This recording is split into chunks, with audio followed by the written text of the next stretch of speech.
Hello everyone, welcome to my channel. Students, today's topic is sentence improvement asked in the SBI PO mains examinations. If you want to be selected in 2025, please watch this video till the end. तो आइए topic शुरू करने के पहले इस video को like कर ले, मेरे चैनल को सब्सक्राइब कर ले, साथ साथ बेल आइकन को भी प्रेस कर लें ताकि आपको लेटेस्ट नोटिफिकेशंस मिलते रहें. माय डियर स्टूडेंट्स, इस तरह के क्वेश्चन में you are given a sentence with some words, phrase और a clause underlined, in which you have to find out, you have to examine whether it is correct or not. If correct, your answer will be option number E, no correction required.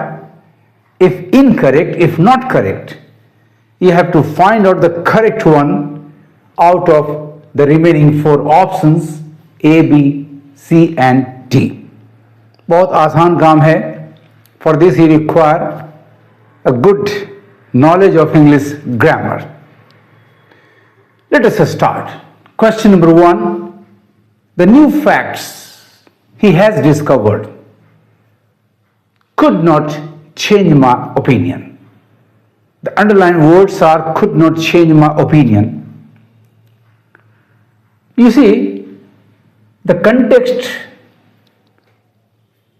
the sentence refers to is that of the present one. Could is the past form of can. When it stands for the present one, जब could से present time की बात की जाती है तो ये दो दिखलाता है, दो जगह इसका प्रयोग होता है. First, polite request, could I come in sir, could you help me, in the interrogative sentence. Secondly, it shows to some extent possibility, but more than may से ज़्यादा. But here there is no case of, no sense of any possibility at all. तो अर्थ यहां पर है ऐसा नहीं हो सकता. The new facts he has discovered, could not के जगह यहां cannot होना चाहिए. Cannot change my opinion. It means correction is required. तो सबसे पहले आप ऑप्शन नंबर ई को एलिमिनेट कर दें. हमें करेक्शन की जरूरत है. हमें चाहिए could not की जगह cannot. ऑप्शंस को एग्जामिन करें तो नंबर ए में cannot नहीं, has not changed, hence eliminated. Option B में could not फिर मिल गया, प्लस ये पैसिव है, so not possible. Yes, number C is the right answer. So mark it as your answer. Cannot change my opinion. Cannot be changed यहां cannot है, but passive है, जबकि ये active होना चाहिए. Hence number D is also eliminated. The right answer is thus option number C. Cannot change. The correct sentence will now be the new facts he has discovered cannot change my opinion. Let us come to question number 2. On firm ground, the tent had held in place by pegs driven into the ground. Students, tent खुद hold नहीं करेगा, बल्कि action of holding, the action of holding will be done to the subject tent. इसका मतलब हमें ये हिस्सा passive चाहिए. कंटेक्स्ट आपका पास्ट का है, तो पास्ट का मतलब past indefinite, not past perfect. Past perfect past in past होता है. यानी हैड की जगह पर वॉज चाहिए. इन हमारा बिल्कुल करेक्ट है. इन प्लेस कैसे, तो by PECS driven into the ground, यानी करेक्शन की आवश्यकता है. तो सबसे पहले ऑप्शन नंबर ई को एलिमिनेट कर दें.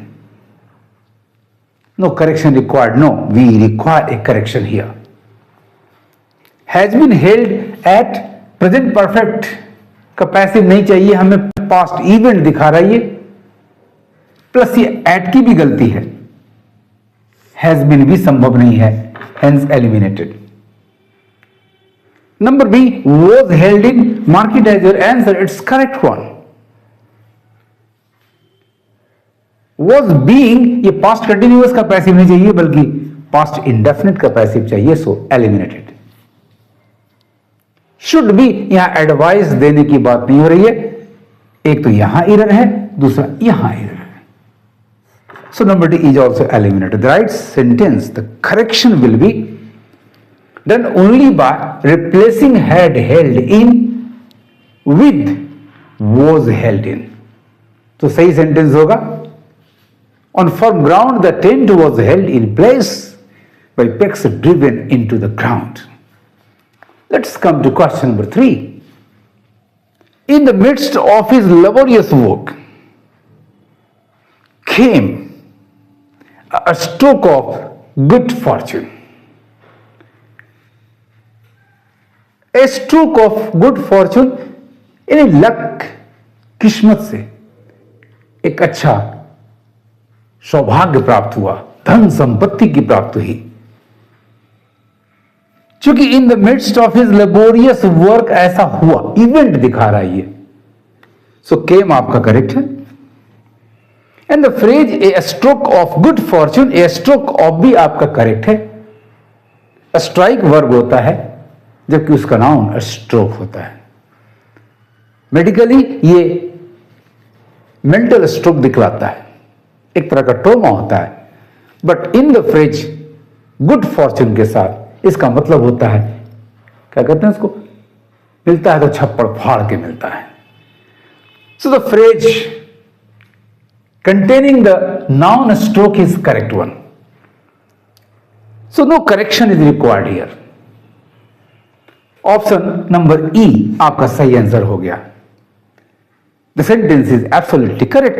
comes होगा नहीं क्योंकि ये प्रेजेंट नहीं पास्ट की बात कर रहा है. दूसरा स्ट्राइक एक वर्ब है.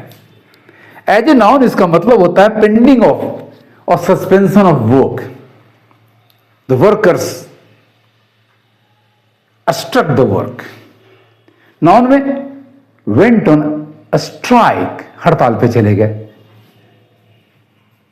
came ठीक है लेकिन स्ट्राइक गलत है, so number B is eliminated. a strike comes off, ये भी गलत है, प्लस यहां भी गलत है. और यहां इन्वर्सन भी किया गया क्योंकि इमोशनल जब भी किसी बात को करते तो टोटल इन्वर्सन, कंप्लीट इन्वर्सन का प्रयोग किया जाता है. Came a stroke of, stroke correct है, केम करेक्ट है, बट यहां फॉर आपका गलत है, hence number D is also eliminated. The right answer is thus number E, no correction required. The sentence आपका बिल्कुल सही है. In the midst of his laborious work came a stroke of good fortune. It's very easy as well as interesting to tackle such a question as this one. Now let's come to question number 4. Tourists have still come to Egypt and are probably still inscribing their names on the old stones. The underlined part is have still come. Remember the adverb still coming in the midst of the phrase or its sentence. Is an adverb of time.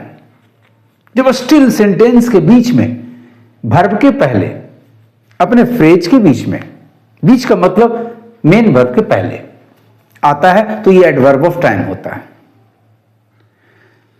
Front पे हो तो ये एक connective होता है. Clause के शुरू में हो तो कंजंक्शन होता है.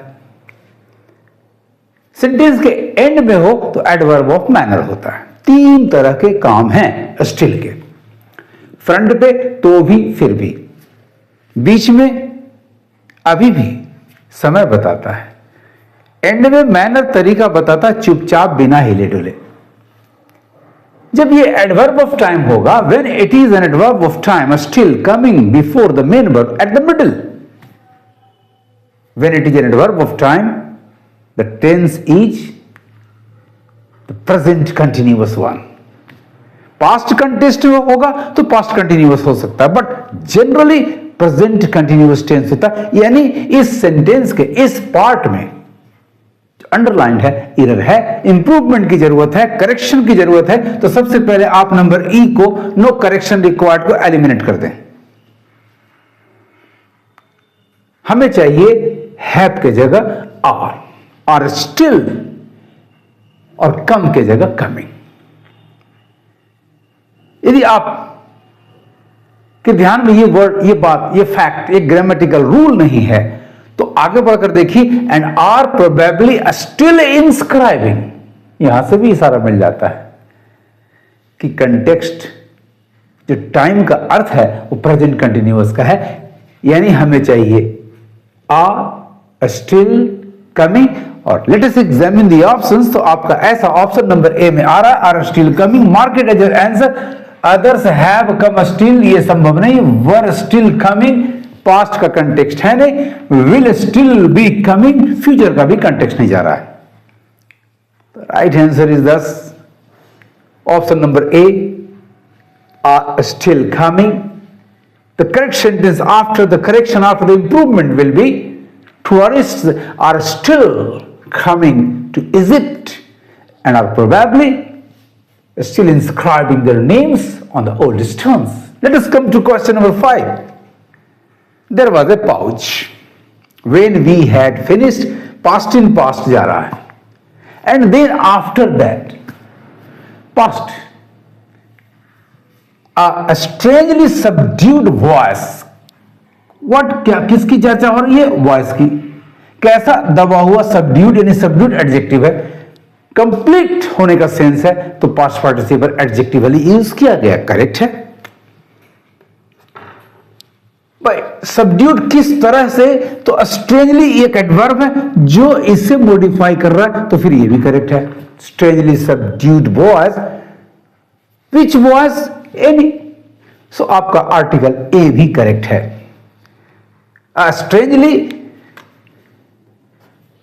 Strangely subdued voice broke the silence. इसका मतलब कहीं भी करेक्शन की आवश्यकता नहीं है। Right answer is number E, no correction required. फिर भी रिमेनिंग ऑप्शंस को, ठीक है, आंसर मिल गया नंबर ई।